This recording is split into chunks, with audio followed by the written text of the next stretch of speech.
pessoal.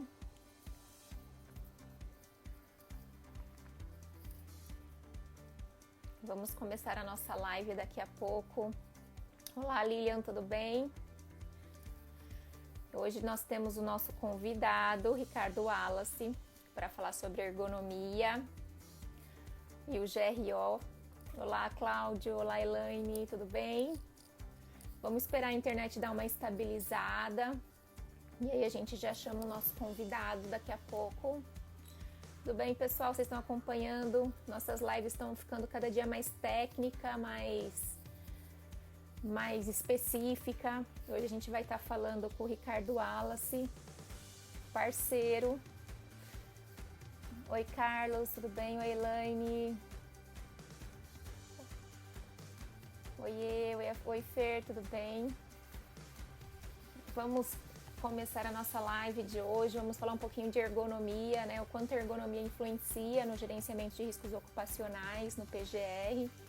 Existe aí muitas especulações, né, sobre a análise ergonômica do trabalho, sobre se ela vai precisar ser feita ou não, sobre análise preliminar de risco, sobre onde a ergonomia entra nisso tudo.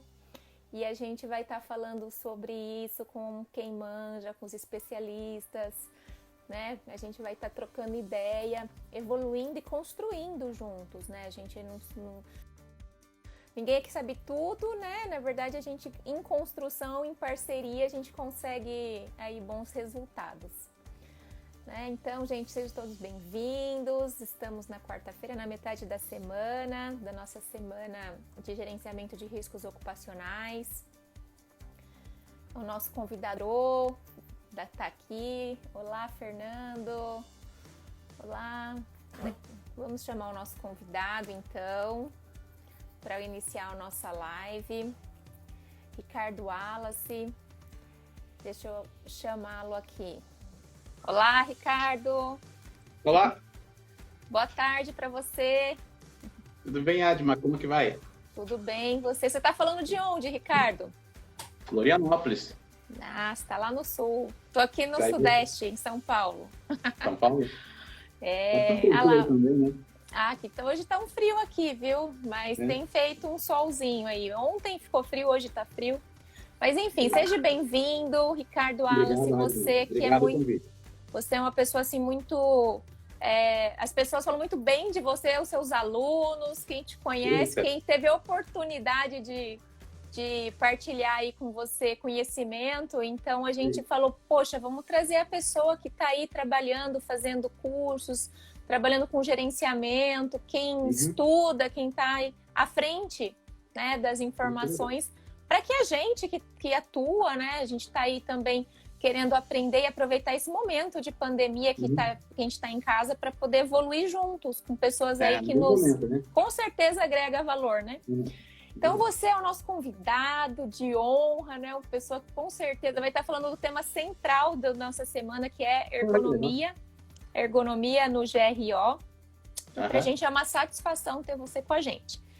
Então, antes de eu começar, só vou dar uma dica pro pessoal que está entrando, que o pessoal às vezes não tem muito costume, então a gente dá algumas dicas.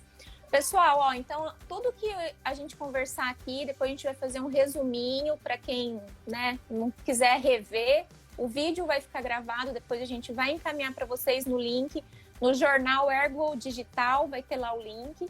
E aí a gente vai colocar os contatos do nosso convidado para vocês, os cursos que o nosso das próximas turmas, então todo mundo vai ter acesso depois. Fiquem tranquilos, tá bom? E agora, né, sem mais delongas, deixarei o meu convidado se apresentar, falar um pouquinho dele, tá?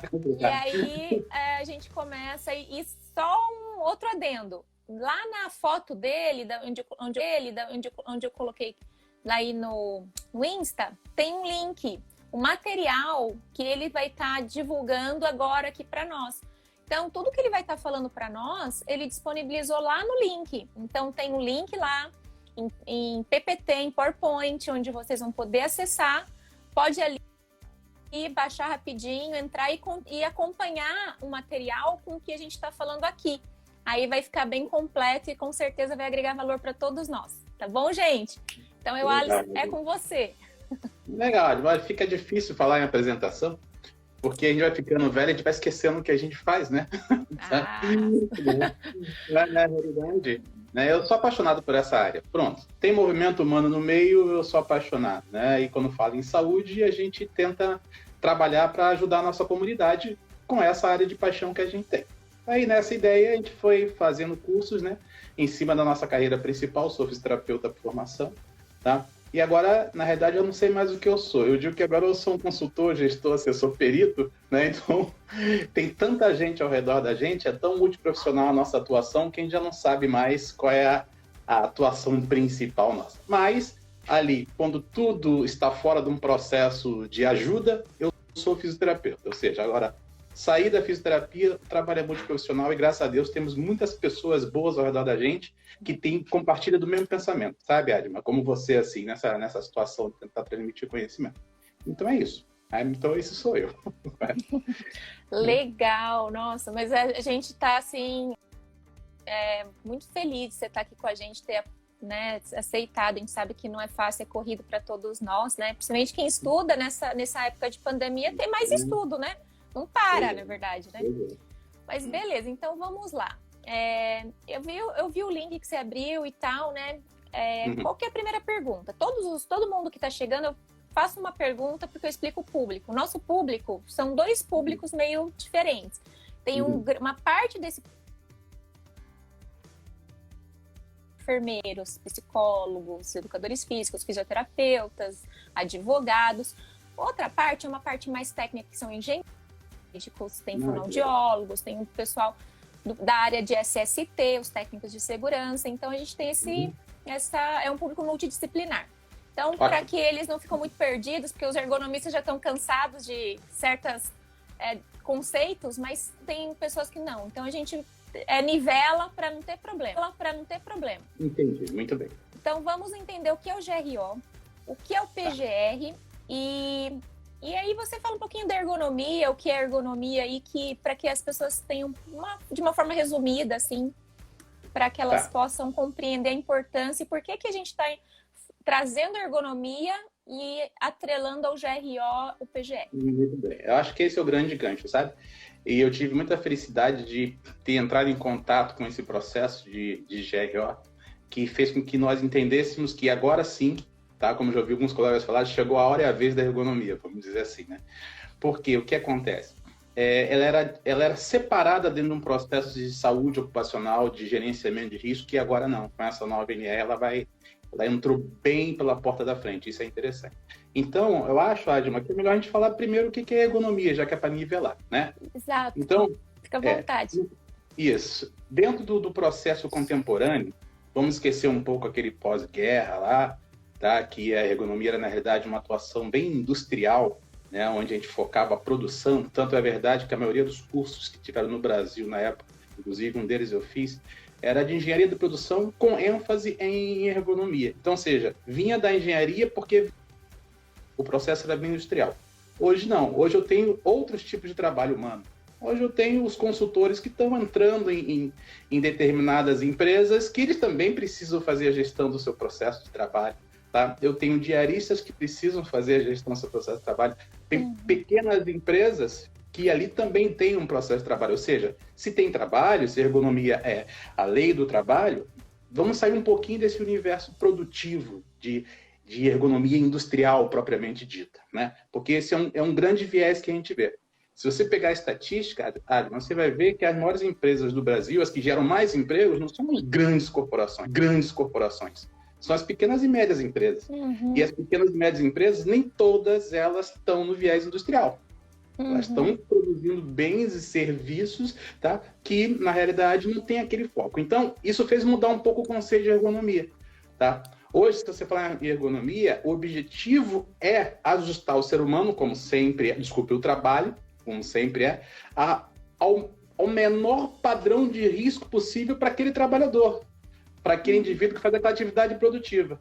Agora, como fazer isso? Aí que vem um grande chavão que você falou agora há pouco. É multiprofissional.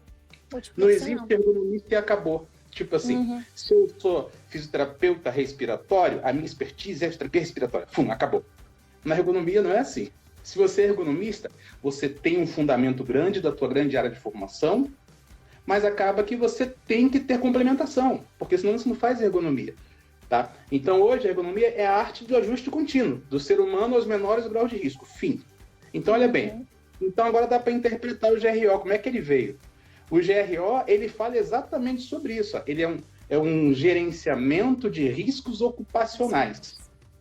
Perfeito? E ele quer que você faça prevenção a esses altos graus de risco, faz que você faça intervenção se eventualmente algo vai acontecendo e peça que você faça controle. E não tem jeito. A ergonomia entrou aí. Por quê? Eu tenho 4 grandes fatores dentro da ergonomia, mental, organizacional, físico, tá? Que eventualmente tem relação com esses graus de risco. Não era só o grau de risco ambiental como a gente via no passado. Correto? E um passado recente, né? E o PPRA já está morrendo também, né? É um passado tipo recente. Então, quer dizer, se a ergonomia moderna tem o grande objetivo de multiprofissionalmente ajustar quem produz, é um sistema produtivo, para não falar trabalho, tá? É um indivíduo que está numa atividade produtiva. Quem produz ao menor grau de risco possível, pronto, casou a gestão de risco com o menor grau possível da ergonomia. Então, olha que coisa interessante. A ergonomia ela já está dentro do GRO, porque não tem como fazer ergonomia sem analisar riscos. Para falar a verdade, como você falou no início, a análise preliminar de risco deveria chamar análise preliminar de perigos, de ameaças. Porque o risco é algo quantificável, o risco é algo técnico, sabe, Adma? O risco não é, aquilo ali é arriscado. Isso não existe. Isso realmente é falado por população leiga ou quem eventualmente não é da área. Porque se eu falo que você tem uma sobrecarga, tá? Eu tenho que dizer qual é essa sobrecarga. Eu tenho que quantificar ela, eu tenho que achar o resultado. Exatamente. E isso aconteceu. Legal. Sabe? Então, entender onde entrou a ergonomia no GRO. Para falar a verdade, não tem como ter hoje, tá? De forma contínua, como o GRO quer que tenha um controle, sem você fazer análise contínua de ameaças, de perigos, para poder quantificar o risco. E aí, acho que você fez uma pergunta, acho que a Michelle passou para mim, sobre a AET. Nós tivemos um grande problema há 15 anos. Há 15 anos, quase 20, criou-se uma entidade chamada laudo ergonômico. Esse laudo ergonômico fez com que a maioria pensasse que a ergonomia fosse algo transversal. Ali, acabou. Está aqui o documento, está aqui a AET. A AET nada mais é que um trabalho contínuo de ajuste aos menores riscos. Não importa por que agente de risco. Pode ser agente ergonômico, pode ser agente ruído, pode ser agente químico, biológico, tá? Então, não existe tecnicamente o documento AET. E aí que vem a parte interessante do GRO. O GRO criou um documento vivo, ele criou um documento contínuo, chamado Inventário de Riscos. O tempo todo eu estou retroalimentando ele. E ele criou um sistema de ação para aquele inventário, que é o fazer, que é o plano de ação. Então, na realidade, se nós já sabíamos fazer ergonomia, agora nós estamos trazendo ela para um momento vivo. Então, a ET não acabou. Ela vai continuar acontecendo, só que de uma forma dinâmica, de uma forma contínua. E eu não posso fazer assim, eu vou entrar nessa empresa hoje, e aí daqui a 6 meses eu entrego a ET dela. Isso não existe mais. Por quê? Se a própria NR1 diz que a gestão de risco, que agora é determinada por um programa, que é o Programa de Gerenciamento de Risco, diz que ele tem que ser por unidade, por estabelecimento, pode ser que aquele estabelecimento, o plano de ação tem que ser para fazer coisa agora, ele é prioritário em função do determinado risco que ele tem. Quanto maior a magnitude de risco, dentro da ferramenta, do instrumento que eu utilizei, que é outra coisa boa, o GRO não diz qual ferramenta você utilizar. Ele deixa aberto. Então, aquela situação, Adma, de vir alguém de fora e falar assim, eu quero que se use isso, e daí o próprio profissional fala assim, já que eles falaram que é isso, eu vou fazer, isso acabou. Porque partindo do princípio que o profissional é um especialista, ele tem que saber a ferramenta certa para aquela unidade, para aquele estabelecimento, para aquele tipo de serviço. Né? E não importa, como eu falei, se é industrial ou se é esportivo, o atleta também tem que fazer ergonomia, não tem ergonomia, o atleta profissional. Tem, qual ferramenta que eu vou usar? Com certeza não vai ser uma ferramenta industrial. mas eu tenho que quantificar o risco que ele tem, não importa qual é, sabe? E aí, então, da forma que está o GRO, nós vamos ter uma cara nova de ergonomia. Nós vamos ter ergonomia fazendo com que todo mundo tenha que fazer o ato contínuo de controle. Tá?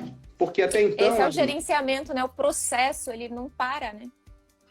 Porque na realidade é o seguinte, tem gente que fala em gestão de ergonomia e outros falam em gerenciamento de ergonomia. A gestão é o estratégico, é o tático. O gerenciamento é o fazer. Então, nós costumamos dizer que o gerenciamento está já dentro do plano de ação. Agora, o gestor é o indivíduo que ele está por cima olhando tudo, interpretando todos os focos e trazendo os melhores profissionais para fazer determinada área. Por exemplo, se eu tenho que analisar o risco biomecânico, tá?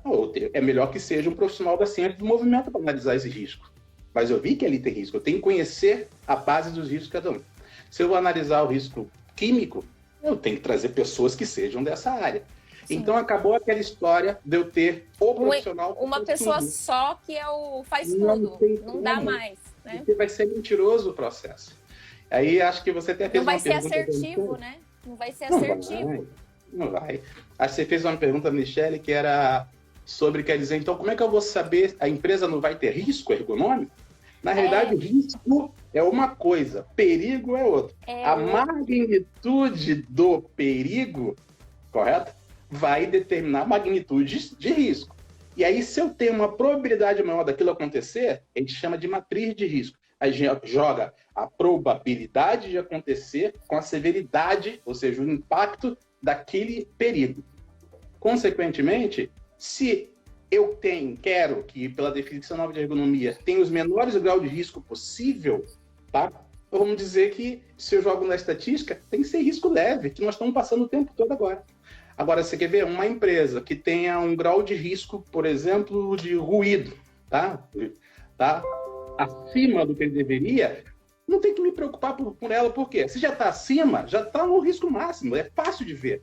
Agora, a pergunta é, o risco adequado para ela, é os mais baixos possível. Aí veio outro processo para a gente. Graças a Deus, o AIT grudada na CIF, Classificação Internacional de Funcionalidade, também tem o aspecto geral que quantifica os riscos, que no nosso caso são as deficiências, tá? Que tem o mesmo programador de risco, que é de 0 a 100%. Então, quer dizer, qual é o melhor risco? Se eu olhar para a CIF, vai ser os riscos de 5% para baixo, sabe? O risco leve até 10%, que ela fala, entre 5% e 25%, então é um risco leve. Agora, bateu no moderado, bateu no grave, qualquer atividade produtiva que tenha padrões de riscos acima de 50%, ela tem que ser interferida agora. Aí é que tá, não vai acontecer de eu esperar 6 meses, tá? Eu fiz daquele setor, vou ter que entregar primeiro para fazer. Não, a ação é agora. Porque se você fez, não importa se uma análise preliminar ou análise final já, porque o que vai determinar se a análise é preliminar ou não, correto? É você. Sim. Porque pela magnitude do perigo ali, falando, isso aqui não é preliminar, para interferir agora. É o que a gente chama de prioridade urgentíssima, é para interferir agora. Eu não posso esperar... Vai esperar uma análise ficar pronta, eu já fiz agora a preliminar, então agora eu vou fazer... Não. Por quê? Para preliminar, gente, é um processo que a própria empresa vai fazendo sem o gestor. Tá? Você tem pontos de verificação ergonômica, assim, tem vários checklists próprios, construídos pelos próprios anexos de NRs. Você tem vários. Agora, para eu quantificar esse risco, tem que ser especialista daquela área.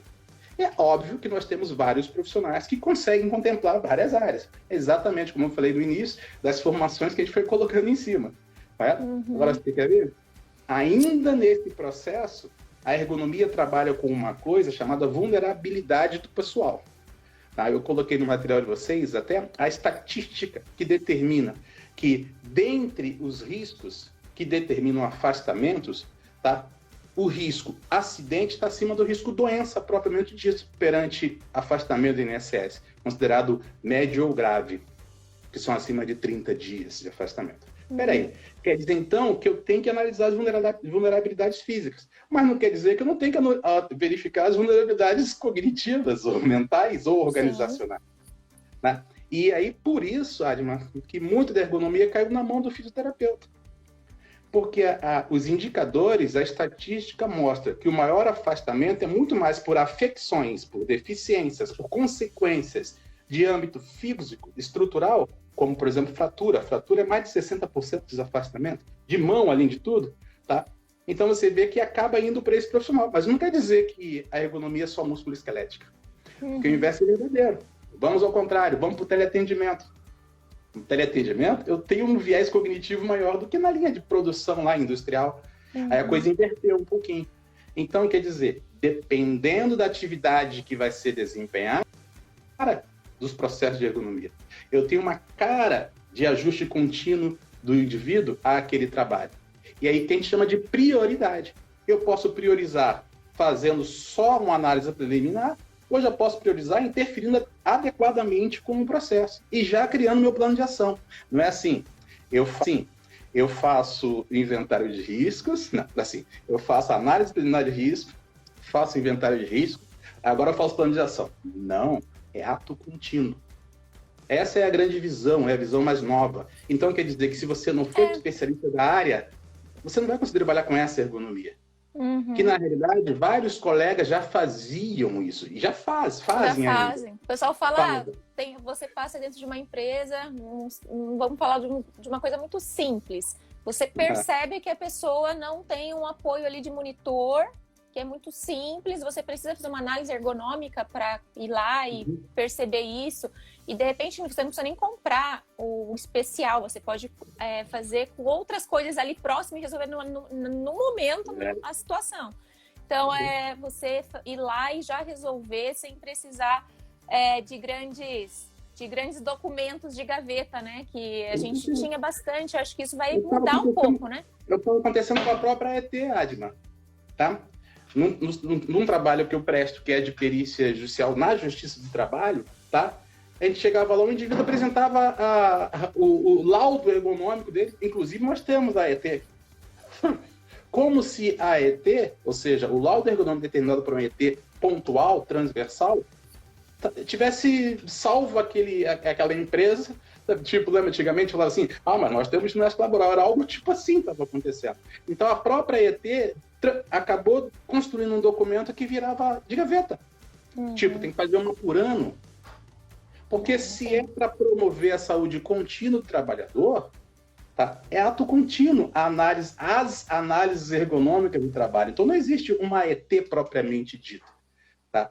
A não ser quando é uma análise transversal solicitada externamente, por exemplo, o Ministério pelo Trabalho fala, eu quero que você me diga como está tal situação de trabalho. Fim, pontual. Aí é ali, pum, acabou. Mas enquanto ele está acontecendo, só você tem uma ideia, Edmar, tem sazonalidade. Tem mês que a empresa tem muita coisa que vai modificar a carga de trabalho. Por isso que o GRO fala uma coisa muito interessante. Ele não pede para você fazer análise preliminar de risco. Ele pede para você identificar perigos. Os perigos, isso aí. Identificação dos perigos. Aí o pessoal fala aquela velha planilha de perigos e riscos, mas aí ele dá uma estrutura melhor, né? Não está jogado assim. O que eu gostei é quando ele fala assim, além disso, nós já sabemos, eu tenho que acompanhar a saúde do trabalhador? Matou. Por que é saúde? Saúde não quer dizer que é doença. Então, eu tenho que acompanhar a saúde mental? Tem. Tem que acompanhar a saúde física? Tem. Então, tem que ter indicadores que a saúde física dele está boa? Tenho. Então, tem que ter indicadores que a saúde mental dele está boa? Tenho. Isso tem que ser o quê? Contínuo. Porque se a saúde física e mental deles são vulnerabilidades, que é muito claro, está muito claro isso, se são vulnerabilidades, pode ter a gestão mais eficiente que for, aquele corpo não vai acompanhar. Você pode ter, por exemplo, um excesso de atividade luminosa que vai deixar esse cara com fotofobia, essa fotofobia fazer ele mudar posturas, muda postura e vai ter reflexo físico também. E o inverso é verdadeiro. Se o cara come mal, ele também não reage bem, a força está menor, o olho também. Então, seja, é a saúde que eu tenho que acompanhar. Aí vem os profissionais, por exemplo, da saúde física, tá? Da saúde mental, que vão ter os seus programas contínuos. Olha o que eu falei, contínuos. Então, acaba aquela historinha do tal periódico de doença. Acabou. Agora é periódico contínuo de saúde na proporção que o profissional que está fazendo o gerenciamento, não a gestão, é quem está lá no operacional, tá? Esteja acompanhando. E aí, olha que barato. Vamos imaginar que um determinado risco, este mês, está em 80%. O plano de ação diz que eu tenho que diminuir esse risco, é um risco grave perante a CIF. O que eu tenho que fazer, então? Faço os procedimentos que eu verifico que são adequados para ele, e aí como é que eu sei que ele melhorou? Analisa-se de novo, e aí você faz um relatório de evolução, que também vai ser percentual. Parâmetro, então, né? Tem um parâmetro para medir isso. Esse documento na mão do auditor fiscal do trabalho. Ele está vendo que está vivo o trabalho de controle da saúde do trabalhador. Isso é que a gente chama de viés cinésio-patológico. O inverso é verdadeiro. De um afastamento, a base da equipe de saúde fez a análise dele e falou, ele estava nesse ponto de deficiências. Tá? O que tem que acontecer daqui a 30, 40 dias na reanálise? Ele tem que estar melhor. Então foi mostrado que o indivíduo melhorou. Então é essa continuidade que é interessante. Então o psicólogo do trabalho vai ter que fazer evolução. O fisioterapeuta do trabalho vai ter que fazer evolução. O engenheiro do trabalho vai ter que fazer evolução. O médico do trabalho vai ter que fazer evolução. E vão ter que conversar entre si. Tanto é que o GRO, ele casou com algumas outras NRs que também já foram modificadas. Você pega a NR7 lá, foi levantada a lebre do exame complementar. Então, o médico, chefe do DCMSO, ele deve pedir exames complementares. Exame complementar de quem? E de quê? Se eu estou vendo que a atividade tem uma carga mental alta e foi feito procedimento para ela diminuir, eu vou pedir o parecer do psicólogo do trabalho. Se eu estou vendo que a força de vida é baixa, o percentual de gordura é alto, o risco cardíaco é alto, eu vou pedir o parecer físico do profissional do movimento. Aí acaba o mimimi. Aí deixa de ter nome, sabe? Deixa de ter registro em lei, deixa de ser aquela coisa baseada no que o Ministério está pedindo. É vida real, é saúde. É o que você quer para sua mãe. É mais sustentável, é mais funcional, né? É isso. Sabe? Então, quer dizer, na realidade, parece que agora eles querem fazer a coisa certa. Até porque o número está falando isso. No material de vocês... Vira problema de saúde pública não tratar. Mas não tratar, né? Quando a gente fala que o profissional da ergonomia, tá? Principalmente pela ergonomia física, é o profissional de primeiro contato, tá? Já vira uma coisa diferente. Porque eu não posso pensar em doença quando esse cara chega. Então, quando eu falo em exame médico admissional, eu já estou procurando doença nele. Quando, na realidade, eu tenho que fazer um exame funcional nele. Então, a funcionalidade ele é antes... Eu não tenho que procurar CID, né? Eu tenho que pensar na CIF. Mais ou menos, porque a CID também tem... Porque a CIF para pessoas que são saudáveis, eu consigo também chegar... Eu não atuo só com pessoas que tenham alguma disfuncionalidade. Eu posso fazer uma avaliação para pessoas saudáveis também. Isso dentro do GRO a gente chama de referencial técnico. Então, é mais ou menos assim. Existem referenciais técnicos tanto dentro da CIF quanto dentro da CID. Tanto para quem está doente ou para quem não está doente. Tá? Então, nós temos, às vezes, uma falha de dizer que a CIF analisa a funcionalidade e a CID analisa a doença. Não. Eu concordo. Eles se complementam e, na realidade, até dentro da CID eu tenho coisas de funcionalidade. Tem capítulos inteiros dentro da CID de saúde ocupacional. Assim como eu tenho dentro da CIF coisas de saúde ocupacional. Tá? Então, as barreiras, os facilitadores, os problemas que vão aparecer, aí que o profissional tem. Por exemplo, se eu for equiparar a CIF, tá, com um GRO, tá, o ambiente de trabalho é um ambiente. E o ambiente pode ter facilitador e pode ter barreiras. Barreiras, sabe? Quanto maior for o grau de risco, maior a barreira. Correto? Vamos ser lá 4 cruzes. Né? E aí que a gente vai interpretando que para a próxima análise, que é contínua, eu tenho que melhorar aquela situação. Então, qual vai ser a melhor empresa hoje? A melhor empresa, sem dúvida, vai ter que ter o melhor material humano. E o material humano é um indivíduo que tem que estar dentro da faixa adequada, sabe? De força, mobilidade, cognição, tá? Presteza, velocidade de reação. E para todos eles, Adma, existe uma faixa de normalidade. Isso aqui é interessante. Tem uma faixa de normalidade. Você pega lá, vamos para a química lá, tá? Benzenismo, análise de química e tal. Aí você vai lá, qual é o pior? O pior é o LEO, né? Limite de exposição ocupacional, ou limite de tolerância. Tudo bem, isso é o pior. Ali não pode passar disso, correto? Muito bem. Mas qual é o ideal? Quanto que eu posso estar respirando de benzenismo? Eu tenho que ter essa tolerado, né? Qual é a tolerância também, né? É mais ou menos. Por quê? Normalidade dentro de uma tolerância. Porque olha aqui, ó, concorda que de 2,5 partes por milhão a 78 partes por milhão que eu tenho de um benzeno, por exemplo, correto? É um intervalo. Qual o risco maior? Quanto maior? Quanto mais próximo do 78, maior vai ser o risco dele. Quanto mais próximo do 2,5, né? Então, o que eu quero enquanto ergonomista? Que ele fique mais próximo aos menores graus de risco. Porque o limite de tolerância eu já tenho, o LT eu já tenho, o LEO eu já tenho. Eu não quero isso. Eu não quero dizer assim que a minha empresa trabalha com abaixo do limite de tolerância. Trabalha abaixo, 3% abaixo. Eu tenho que trabalhar ao contrário, eu tenho que ficar 3% no limite inferior, que é o que tem o menor poder agressivo aquele indivíduo. Por isso que tem uma discussão muito conceitual sobre as chamadas aposentadorias especiais. Que ela diz que eu vou dar um dinheiro, eu vou aposentar o cara diferenciado em relação ao tempo que ele passou exposto a atividades que eram prejudiciais a ele. Não tinha que ter aposentadoria especial, porque eu não podia deixar esse cara exposto a atividade prejudicial. Sim. É o viés da insalubridade. Bom, ele é insalubre, então eu vou dar um dinheiro para ele. Não, se é insalubre, eu não posso deixar de fazer algo insalubre. Mas como é para ir modificando. Enquanto isso, sabe, temos que acabar com isso, porque daí o cara quer ganhar insalubridade. Aí eu vou fazer perícia para dizer, não, ele tem direito. A minha perícia é para modificar o sistema de trabalho, para diminuir graus de risco, e não dizer, realmente, ele está com risco que merece 40% de insalubridade. Então, onde é que está o querer o melhor pela saúde humana? Tá? Não está aí. Então, veja, essa base ergonômica, ela tem que sair de dentro da empresa. Isso é para tudo. Tá?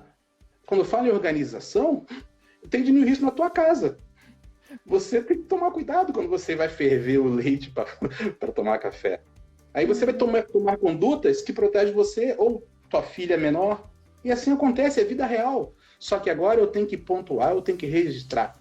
Né? Eu pego lá, faço análise de um determinado espaço e vejo, olha, aquele indivíduo ali, ó, ele está lá em cima trabalhando sem o cinto de segurança, sem a guia de vida dele, beleza? Não, então isso aí, ó, é bom vocês verem aquilo. Não é bom vocês verem aquilo, tem que parar agora. Tem que parar na hora. Porque a magnitude, tá, daquela consequência é o chamado grave iminente risco. Perante a NR3, é embargo e interdição. Ou outro. Sabe? Então, nós somos responsáveis por isso. Essa é a nossa ergonomia. Tá? Quem tem uma expertise em uma determinada área vai ter que ser somado pelo gestor de risco para aquela área. Por isso que vai ter empresas que vão contratar profissionais para fazer gestão contínua de determinada área de risco dele, que, dependendo da atividade, realmente tem umas que tem mais. Tem outros que vão ter gente que vem de fora só para verificar e fazer o controle para ele. De qualquer forma, é um mercado muito grande. Agora, vai ter que ter muita formação. Porque muito disso que eu estou falando tem que se voltar para a sala de aula para dizer, vem cá, quem é essa tal de CIF? Infelizmente, a maioria dos nossos colegas... As pessoas têm que voltar para os conceitos, né? Tem que embasar os conceitos. Eu acho que o caminho é esse. Eu ia te perguntar isso. O Eduardo, e acho que muitos de nós temos a base do curso de CIF, mas fala para o pessoal que não sabe o que é CIF. O que é a CIF? Pois é, né? Você vê que interessante que foi a CIF pra gente. O que é a CIF? A CIF, vamos pensar... E por quê? E depois você complementa rapidinho. Por que as pessoas não utilizam a CIF? Você não vê as pessoas então, usando... Então, eu vou falar o contrário. Vou mais longe ainda. Vou pegar uma área que a gente conhece bastante. Nós conhecemos bastante a área da fisioterapia, correto? Tá. Na fisioterapia, a resolução COFIT 80 diz que a primeira coisa que o fisioterapeuta tem que fazer antes de colocar a mão no cliente dele, isso estou falando de patocineziologia, tá? Já chegou lá para ele tratar, ou seja, já tem disfunções oriundas de uma alteração estrutural, uma nosologia, uma doença, um acidente, uma cirurgia. Ele já chega lá para tratar. Qual é a primeira coisa que a resolução COFIT 80 falava em 1987? Consulte. Vê qual grau de eficiência que ele tem para você fazer uma evolução, para você saber se está melhorando o seu tratamento. Para você saber até qual vai ser o prognóstico dele. para você poder ter o direito de emitir alta, e pode ser alta parcial. O fisioterapeuta não dá alta, às vezes, total. Não é por sessão 10 mais 10 mais 10. Pode ser que ele melhorou a mobilidade articular, tá? Mas não melhorou totalmente a força. Não melhorou o equilíbrio. Então, posso dar altas parciais. Mas como é que eu vou saber o grau de alta se não sei onde ele deve alcançar? Então, a CIF vem agora, que seria muito bom se eu soubesse qual era a deficiência que ela tinha, porque eu jogava ela na equiparação da CIF. Porque ela não faz diagnóstico, quem faz sou eu. Ela faz uma equiparação percentual e põe um código para mim. Correto? Então, veja só que coisa. Mas ela é um ótimo. Ela vai te ajudar muito no monitoramento da evolução. Vamos imaginar que não houvesse CIF. Vamos imaginar que não houvesse CIF. O que eu estaria evoluindo? Ainda era o quantificador. E o grau de risco ele é quantificado. A qualificação, o nome que eu dou para ele e a codificação, o código que eu dou para ele, tem diversos. Tem código pela CIF, tem código pela FEPAM, tem código por vários tipos de matriz. Tá? Tem código 3, código 4, leve, moderada. Tem vários tipos de nomes, mas o quantificador é o mesmo. Então, mesmo que eu não tenha a CIF, porque se eu sou engenheiro, eu não vou usar a CIF, correto? Uhum. Se eu sou o indivíduo da bioquímica, eu não vou usar a CIF, mas eu vou ter que usar um quantificador. E esse quantificador vai ser em cima do padrão de normalidade. Ele está mais próximo do pior ou mais próximo do ideal? Então, todos vão ter que voltar para a quantificação. Aí, quando a CIF apareceu, ela falou, além de quantificar, que é o que nós já deveríamos fazer de acordo com a resolução COFIT 80, vocês vão agora qualificar baseado na CIF e codificar. Quer dizer que aquela deficiência tem uma cara, tem um código, tem um nome. Para quê? Para que qualquer um que analise as disfunções, tanto de movimento quanto de sociais e tal, tenha algo normal para o mundo todo, em equilíbrio, para que todo mundo fale a mesma língua. É muito mais fácil fazer pesquisa. É muito mais fácil introduzir políticas públicas se eu tenho essas coisas, mas não funciona. Então o físio não está quantificando, o médico não está quantificando, o psicólogo não está quantificando. Então, na realidade, nós não estamos preocupados com a saúde, estamos preocupados com a doença. O pessoal está dizendo assim, o nome da lesão é tal. Meu amigo, essa lesão pode dar várias disfunções, tanto perante esse indivíduo, quanto esse indivíduo em relação ao ambiente ele está vivo. Por isso que a deficiência dele pode dar incapacidades maiores para um e menores para outros. Essa é a visão também da ergonomia. Porque eu não vou trabalhar com um indivíduo, eu vou trabalhar com um estabelecimento. Agora, esse estabelecimento é cheio de indivíduos. Sim. E a saúde física dele está casada na saúde mental, que se elas forem friáveis, podem falar o que quiser. Não vai ter como esse indivíduo ter um sistema produtivo adequado, sem riscos que sejam relevantes. Porque o risco irrelevante é o risco leve, é o risco nenhum, risco de 10, 12, 15% para baixo. Agora, você viu? Eu estou falando em percentual de risco. Não estou falando se tem ou não tem risco. Se tiver, eu tenho que dizer qual é o percentual desse risco. Se é acima do código, eu vou ter que retornar. Tá? Eu tenho que fazer aquele grupo, aquele grupamento de trabalhadores, aquela unidade, aquele estabelecimento, ficar mais próximo do limite inferior de risco, na estratificação que ele pode. Tá? Muito bom. Muito bom, ó. Tenho aqui uma pergunta para você. A gente já imaginava que ia ter. No caso, se a empresa não fizer a análise ergonômica do trabalho, ela pode excluir os riscos ergonômicos do PGR e do GRO? Dá para fazer PGR e GRO sem análise ergonômica do trabalho? É uma pergunta. Volta tudo.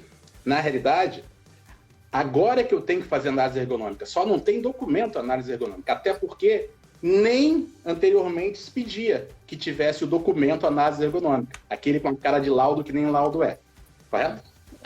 Então, na realidade, não é PGR e GRO. O PGR, ele é o documento que tem partes, ele é o procedimento que tem partes. O GRO é a diretriz para fazer o PGR. Por quê? PGR é um programa de gerenciamento. Então, é o operacional, é o fazer. E faz-se com inventário de risco, faz-se com um plano de ação. E, obviamente, o que acompanha ele, correto? Evoluções, laudos complementares, etc, etc. Correto?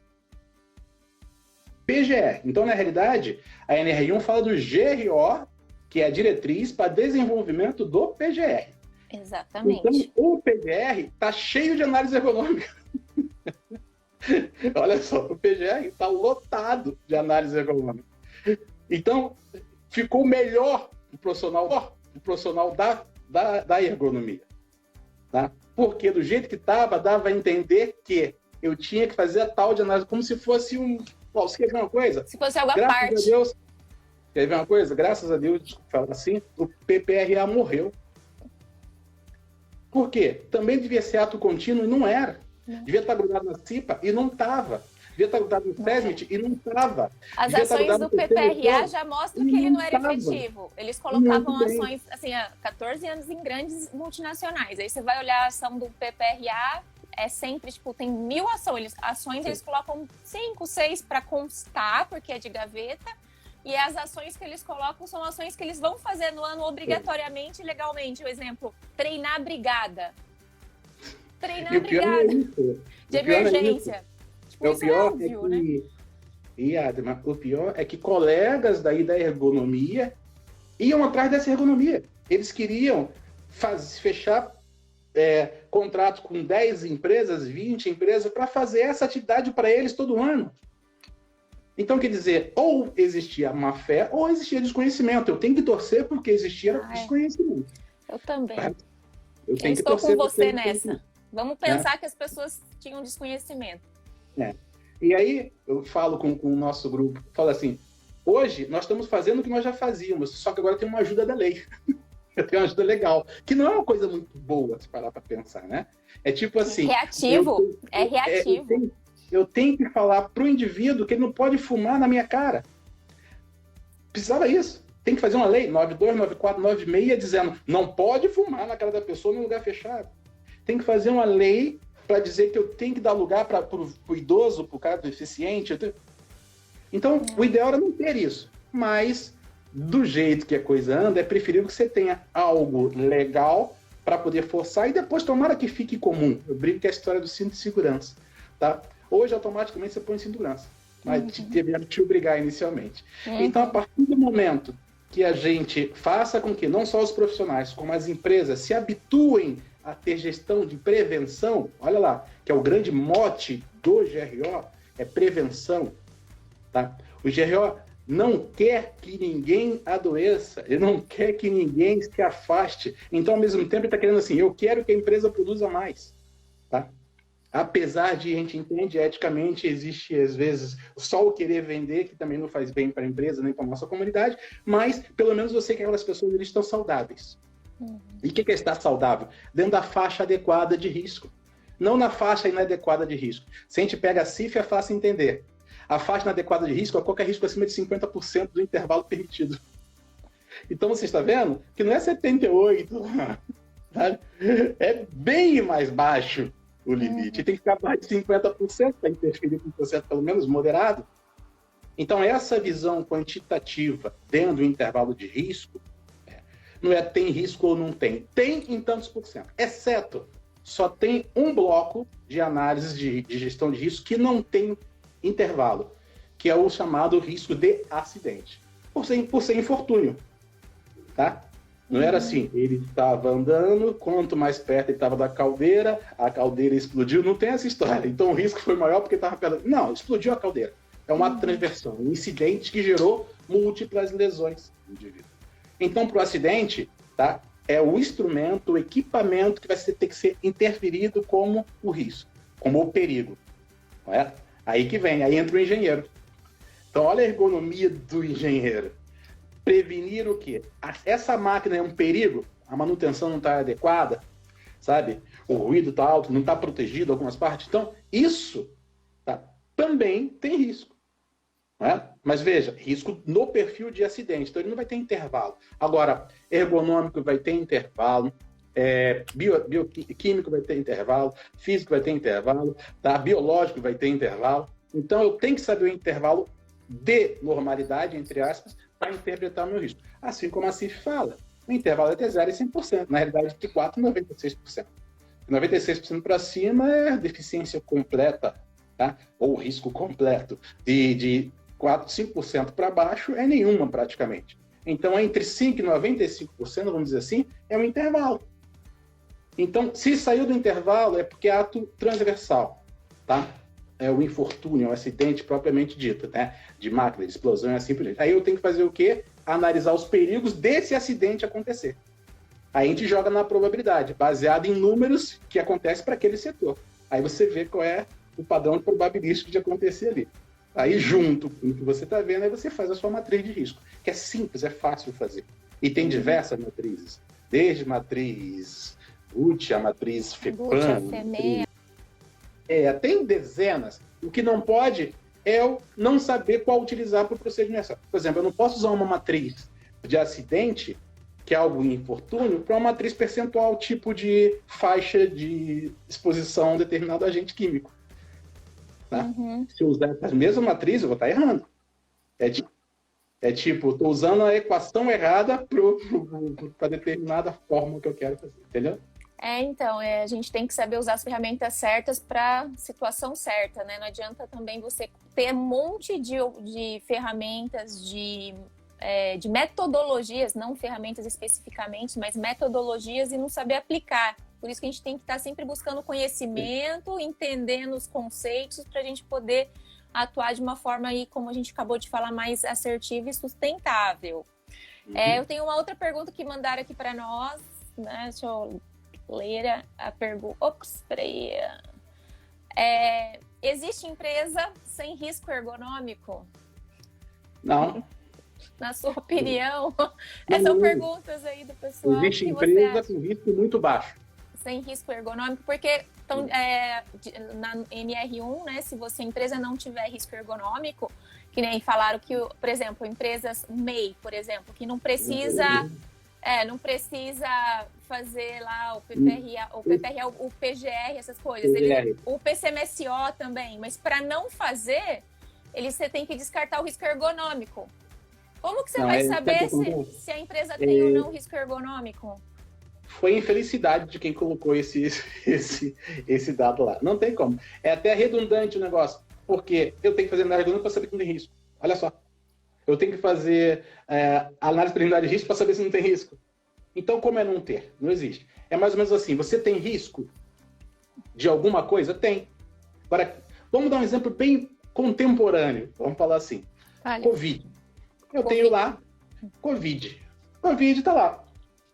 Se o indivíduo tem imunidade baixa, é obeso, problema pulmonar, diabético, hipertenso, cardiopata, e entrou em contato com uma exposição, ou seja, uma carga viral alta, qual é a probabilidade de adquirir a Covid? Ou seja, desencadear os sintomas? Todo mundo tem. Agora, vamos ao contrário. Uma empresa que está magra, forte, mentalmente ajustada, correto? E tem uma carga viral agora baixa sobre ela, o risco diminui. Então, todo mundo está sobre algum risco perante alguma análise de perigo. Por isso que é interessante interpretar. Perigo é uma coisa, risco é outra.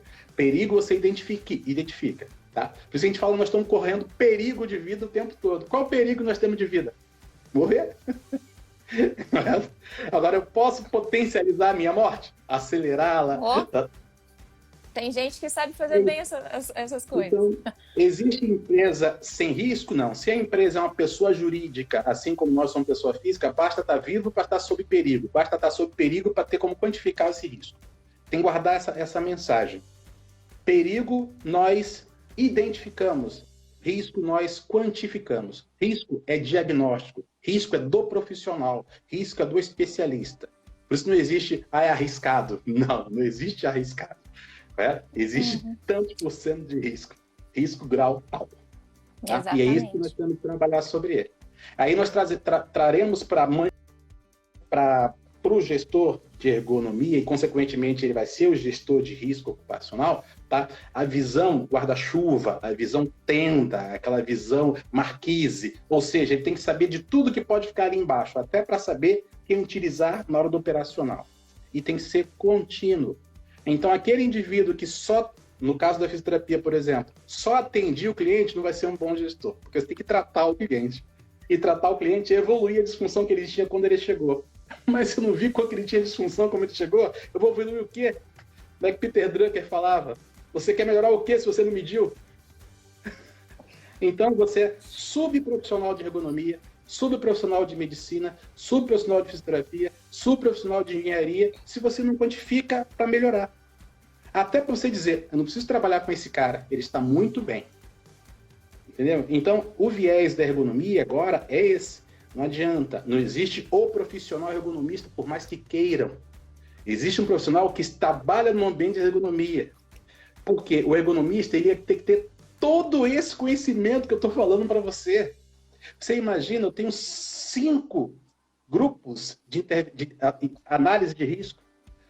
Risco físico, químico, biológico, ergonômico de acidente. Para eu ser ergonomista, eu tenho que interagir com todos os outros. Então, não dá para ser ergonomista por profissão, mas por área de atuação, aí sim, que é o que a gente fala. Né? O que você faz? Eu sou ergonomista. Por área de atuação nós somos, mas por profissão fica muito difícil. É como se você falasse hoje pro coitado do médico. O médico tem como ele ser médico de tudo. O cara fala, é médico, eu faço qualquer coisa. Fica muito difícil. Quem faz tudo não faz nada, né? Coitado, tem 15 especialidades, 14 especialidades propriamente dito. Ele sabe tudo? Não sabe. Então não tem como o ergonomista saber tudo. Mas como um gestor de risco, ele sabe o que está embaixo dele. Aí o trabalho acontece. Aí o trabalho é multiprofissional. Aí nós vamos ter efetivamente o trabalhador nos ajudando, tá? Não é só o trabalhador, o próprio empregador me ajudando. Aí eu tenho a chamada gestão participativa que todo mundo fala. Como é que vai fazer gestão participativa hoje? Não dá. Quer ver uma coisa? Vulnerabilidade. Vamos imaginar que você não tem o segundo grau. E aí, o tipo de procedimento que quer que você faça, você tem que ter uma interação cognitiva para poder pensar e resolver aquilo ali. Você não vai conseguir. O teu material humano não consegue, apesar de estar usando tal método. Então, olha lá o gestor olhando de cima. Esse grupo tem que ser outro método de reforço. Tá? Uma vez perguntaram assim, quer dizer então que se a gente não deixar as coisas pequenas acontecerem, não vão acontecer. Mas como é que a gente faz para motivar o cara a fazer coisa pequena? Tipo, jogar o lixo no chão. Tipo, olha só, a caldeira tá ali descascando. Ele fala, pô, tá cascando a caldeira, ninguém tá vendo, mas eu vou falar que tá descascando. Porque se tá descascando aquela caldeira, pode estar acontecendo alguma coisa por dentro também. Como é que você faz isso? Aí você faz com motivação. Você motiva o cara. Aí tem 2 tipos de cara. Aí tem 2 tipos de motivações, né? Tem a positiva e a negativa. Você tem que interpretar qual vai ser a motivação que você vai fazer. E tem que ser contínua essa motivação. Aí a coisa vai acontecendo. Tá? Nós temos que ser adestrados a fazer a coisa certa. Nós temos que ser adestrados a fazer a coisa certa. Nós fomos adestrados aos atos de segurança. Tá? Hoje, eu não saio de casa. Antes de sair de casa, eu falo, cadê o álcool gel? Eu tenho um vidrinho de álcool gel que eu saio com ele na mão. Então, nós estamos sendo adestrados a alguma coisa boa. E aí, essa é a parte mais difícil. Por isso que dentro do planejamento, da organização, da direção, do controle, ou dentro do PDCA, que está dentro desse universo, a pior parte é o controle. É o que a maioria das empresas não faz. Então, as empresas, principalmente no nosso caso, ergonomistas, ele tem que ficar muito ligado em números, em indicadores. O número fala. O número está falando hoje que dor nas costas é o que dá mais afastamento perante o INSS há 8 anos. Está falando hoje que fratura de mão é o que mais dá. Está falando hoje, tá, que indústria e produção é o que mais afasta. Então, nós temos que ficar muito bons nessas áreas que mais têm problema, tá? Porque elas que estão acabando com o dinheiro que está entrando na minha comunidade, com a felicidade do meu trabalhador e assim por diante. Para que nós, da ciência do movimento, possamos viver de prevenção propriamente dita. Fazer o exame e dizer, opa, você está com risco tal, vamos diminuir um pouquinho. Tá? Isso é gestão. Muito bom. Se eu tenho esse foco, a gente vai embora. Olha, a gente vai estar acabando o tempo. Falta aí 8 minutos, 7 minutos para acabar. Tem a última pergunta para você, dos participantes, da Luísa, essa. Ela fala assim, segundo sua linha de raciocínio, então teremos que fazer o inventário dos fatores de riscos e outro documento, que é o levantamento preliminar de risco, que é citado lá no NR17. Não. Nem sempre Mas, você na verdade, ela está dizendo, esse levantamento preliminar de risco da NR17, que ainda vai sair, não saiu ainda. Porque ela já está pensando na NR17, que ia ser publicada em novembro, mas até agora nada, não saiu a NR17 ainda. Então, se for considerar atual, ainda não. Mas, enfim, o que você acha? Vamos pensar assim, tá? Esquece que tem NR. Esquece. Esquece que tem alguém mandando. Você contratou pessoas para fazer o trabalho na sua casa. O que você vai fazer? Vida real, pelo amor de Deus. Vamos pensar nas pessoas. Exatamente. Aí chega, quer ver uma coisa bem bacana? Você quer contratar uma moça para trabalhar contigo e tem 3 candidatas, tá? Uma das candidatas tem um IMC de 35, percentual de gordura de 48, correto? Já tem chantelasma, o tamanho da cintura passa da metade da estatura dela, tá? Mas ela está precisando do trabalho. E as outras 2 estão melhor fisicamente que ela, tá? Se você contrata essa senhora, que está precisando mais do que as outras, você está fazendo um bem para ela ou mal para ela em relação à carga normal que o teu trabalho na sua casa faz? Isso vai estar fazendo. Provavelmente muito mal, coitada. Muito bem. Isso chama-se análise de proteção à saúde do candidato. Correto? Antigamente chamava isso, sabe de quê? De discriminação. Porque eu não contratei a gorda. Você me abriu aqui, vai acabar o tempo, deixa eu só falar rapidinho. Os concursos públicos, que exclui, por exemplo, não vou contratar mulher, é homem, no caso principalmente para a parte de policiais, né? Dependendo da estatura. Eles têm umas coisas assim que o pessoal comenta que é discriminação, mas não, faz todo sentido. Então, se eu conheço a saúde física dele, saúde mental, tá? Condição intelectual, e ela é própria do meu trabalho, ele tem que entrar. E se está no limítrofe, ele entra com o meu programa de saúde, ele vai melhorá-lo. Tanto é que eu vou analisar continuamente para ele melhorar. Agora, essa pessoa, ela ia quebrar no meu trabalho. Em menos de 6 meses, ela fica pior do que ela estava. Porque não ia dar tempo nem de eu socorrê-la com meus procedimentos de emagrecimento, de fortalecimento, de treino de cognição e assim por diante. Tá? Então, o recado que eu quero deixar é isso. Vamos pensar na vida real. Ergonomia é real. Tá? Ela é uma arte, como eu falo. É a arte de ajustar continuamente o indivíduo aos menores riscos possível. E de forma multiprofissional. Não importa para o que é. Essa é a ergonomia moderna. Né? A gente tem que se atualizar, né, doutor? Essa é a ideia. Vamos tentando. Então tá, mas gente, olha, foi um prazer estar com você aqui. A gente vai, nosso tempo aqui vai começar se encerrando, então vamos abrir aí para o encerramento. Pessoal que participou, gente, teve muitas perguntas, não consegui fazer todas, mas eu vou separar as perguntas, mando para o doutor. E também no jornal nosso, né, o Ergo Digital, vai ter lá o contato do doutor, se alguém quiser fazer perguntas mais específicas, né? E eu vou deixar agora esse tempo para ele se despedir. E ele tem cursos, né, de GRO, que alguns colegas eu ainda não fiz, mas eu tenho uns colegas que fizeram e me recomendaram. Então, gostaria que, se você pudesse, doutor Ricardo Wallace, falar um pouquinho dele, né? Como que funciona, qual a ideia da próxima turma, se você pode divulgar para nós. Esse curso, Ada, que bom você deu essa oportunidade, ele acontece todo mês. Uma semana por mês. Então, é um curso para ser feito 8 a 10 turmas ano, correto? Por quê? Na realidade, esse curso é já para o curso futuro. Esse curso, estão pegando pessoas que já são da área propriamente dita, tá? Já tem uma base técnica, né? Isso. Por quê? Porque nós criamos já a pós-graduação, já o curso de pós-graduação em gestão de risco, que é um MBA. Mas nós não temos professores com bagagem suficiente para isso. Quando começar efetivamente o GRO entrar no mercado em março do ano que vem, nós vamos ter pessoas para poder formar muita gente. Então, na realidade, esses cursos são, na realidade, para a gente ir transformando, angariando professores para as formações maiores. Porque eu acredito que não tem como você fazer a coisa certa se você não tem gente fazendo a coisa certa. Isso aí. Tá? Não tem como você dar aula de uma coisa que você não faz. A liderança pelo exemplo, hein? Isso é coisa do passado. Ergonomia não se faz em sala de aula. Não tem como. Nós queremos fazer dessa forma. Tá? Olha, 40 segundos aí pra gente encerrar, é automático, fecha.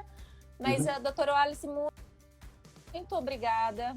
A gente depois pega o material dele, pessoal, tá abaixo aí, se vocês entrarem no Insta, tanto dele quanto o nosso, tem aí um link que tem o material que ele disponibilizou dessa aula, muito bom, tá? E a gente vai disponibilizar também para vocês acessarem pelo jornal.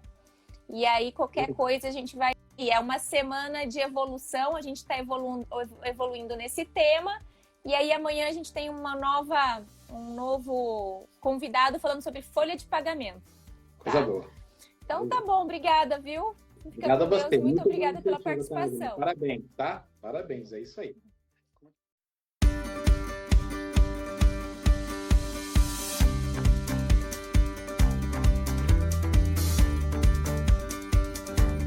Meu Negócio é Saúde é um oferecimento de